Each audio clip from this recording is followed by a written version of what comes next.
Hey, this is Uncle Mark in the mothership with a 3-string shovel guitar.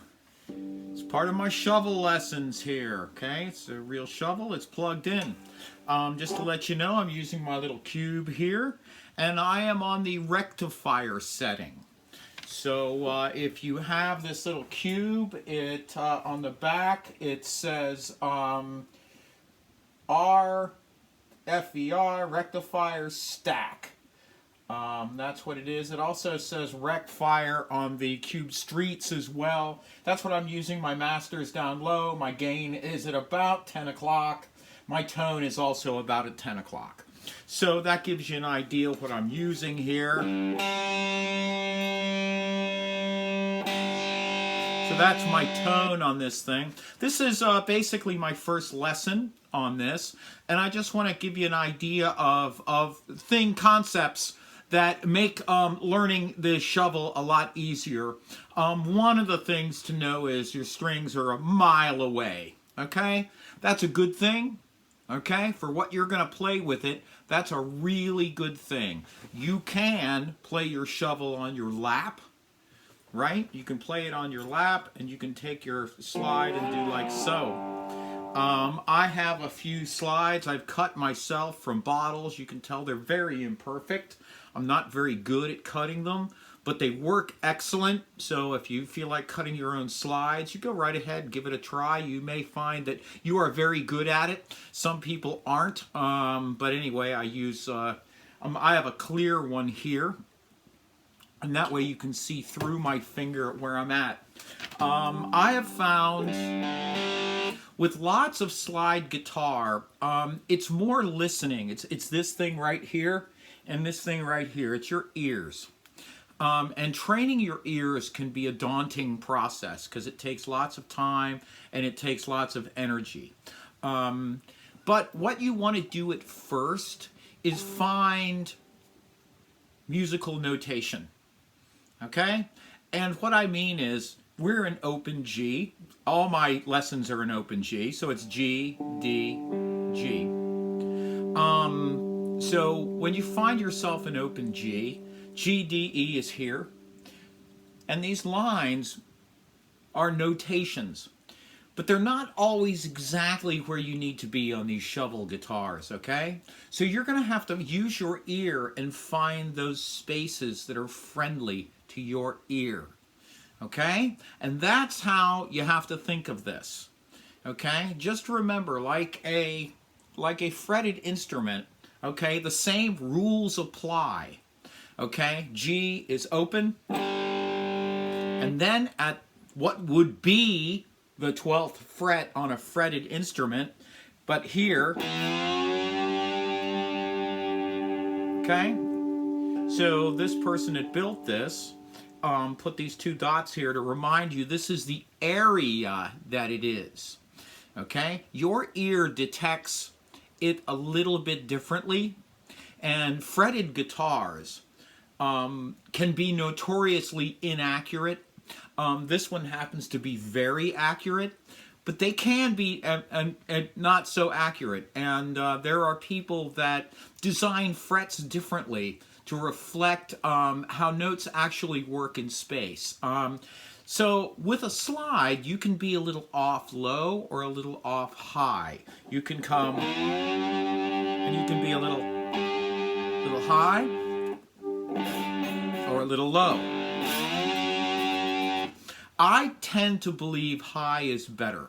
It's more pleasing. I also tend to believe that when you're coming up and down, coming up to the note, right, is better than going down to it. So if you are on G and you need to come up to C, it's best to come up to it as opposed to try to nail it right on the spot. That's just my opinion on how slides work. Come up to it. So if your song is G and C and D, like a lot of songs are, most songs are a combination like that. Your C on a guitar would be on the 5th fret. Okay, it would be here. And your D would be here. But with a slide, you can vary that pitch that note is at. So you can come up to it and get close, or warble in between where that note is. So if I say that's a C, okay, I don't have to grab the C exactly. All I have to do is get very, very close to it. Right? I'm very close. Close is what you need to be. And learning what is close enough for you is just a process you're going to have to go through. And I can help you with these processes. But what you need to do is start listening and start finding where these notes are. So, in G, we're open. In this space somewhere exactly is G sharp. In this space somewhere exactly is A. In this space exactly is B flat. You're going to need this for the next lesson. So in this space, okay, then B in the space, C, C sharp, D. It's within a space. It's not on the absolutely the spot. It's within space. And your ear has to decide where that is. And if you're off high, you're going to make it sound better than if you're off low.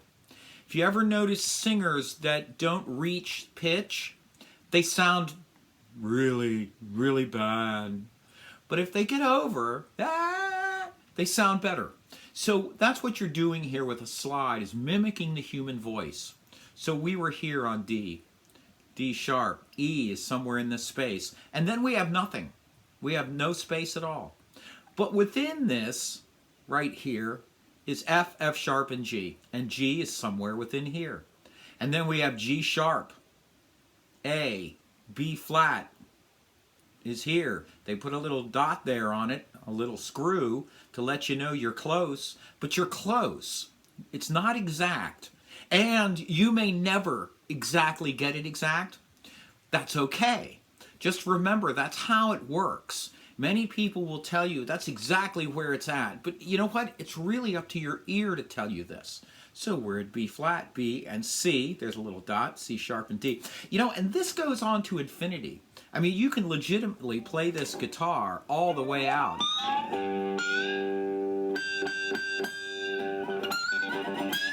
You can go and go and go to infinity and find another octave and another octave. Hey, octaves, what did you just say? That's a crazy $5 word. What does that mean? That means it's the chord or note next step up. Music is made of octaves. So there's an A bass note, and there's an A middle note, and there's an A treble note, and there's an A soprano note, and it goes on through the scale. There's also a G and a G sharp and everything. So G, open, is the same as G here. They're an octave apart. Within that octave, there are the whole musical alphabet. G, G sharp, A, B flat, B, C, C sharp, D, D sharp, E, F, F sharp, and G.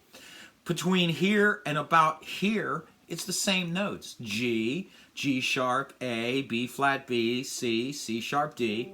Okay, those are what octaves are. I also like to break a guitar apart at the octave.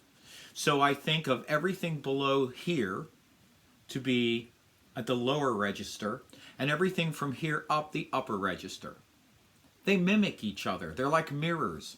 A C down here is the same as a C up here. Okay? They're the same C. So that really doesn't matter. But what does matter is if you play something down here, you can play it up here as well. So you can play it up here.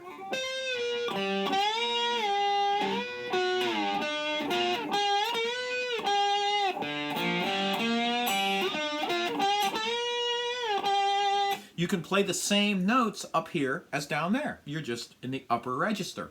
So that's how I tend to think of these things. And I just wanted to show you this. We're going to do songs that are in G, C, D. And I want you to find these spaces. You see where my, you can see through. Okay, so open. Okay, that's where these are. So B flat is here. So G, A,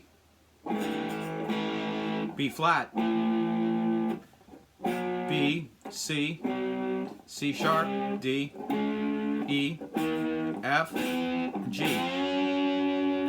The best way to find those notes is to work up to them. So if the song is G and C, you play your G and you work up to your chord. Okay? That's the way I tend to work things. There's also a little trick that blues guys do. And what they do is they walk backwards a little bit that way. So they'll take a B flat and go.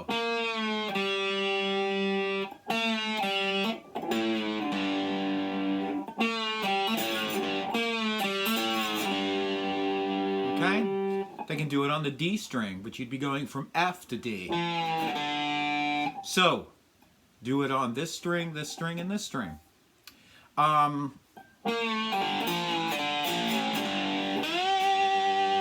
Back up to this 12, which is the upper register.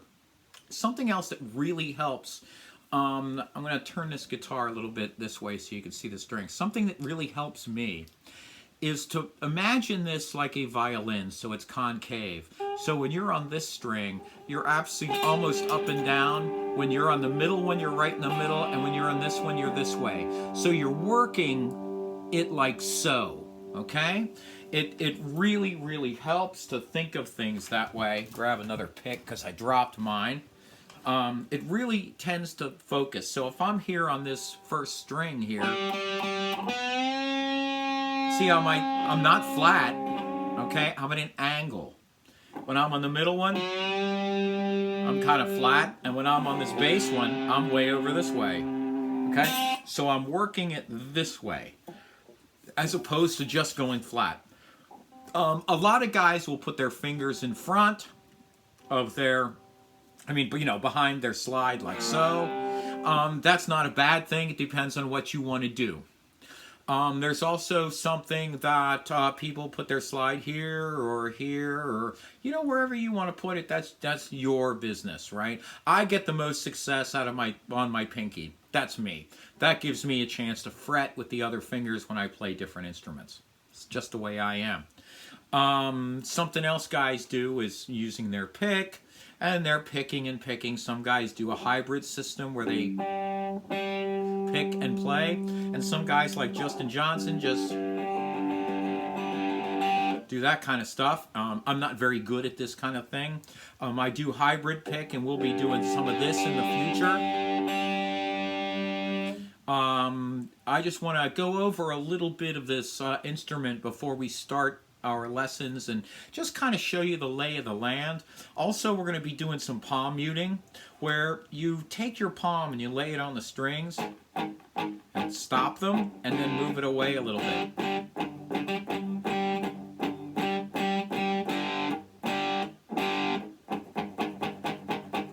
That's a good example of palm muting.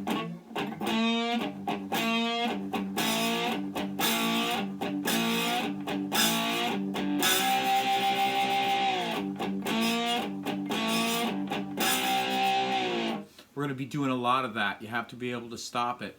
But I just wanted to give you a little turnaround on how these things operate. You can also play it, like so. All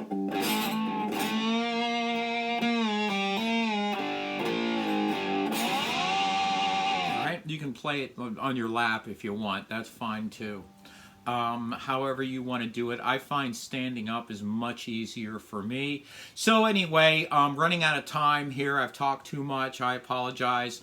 I do have a PayPal link down below. Thank you for all the donations you've made. $1 a show is all we ask. And thank you so much for sharing on social media. And we'll see you on our first lesson coming soon.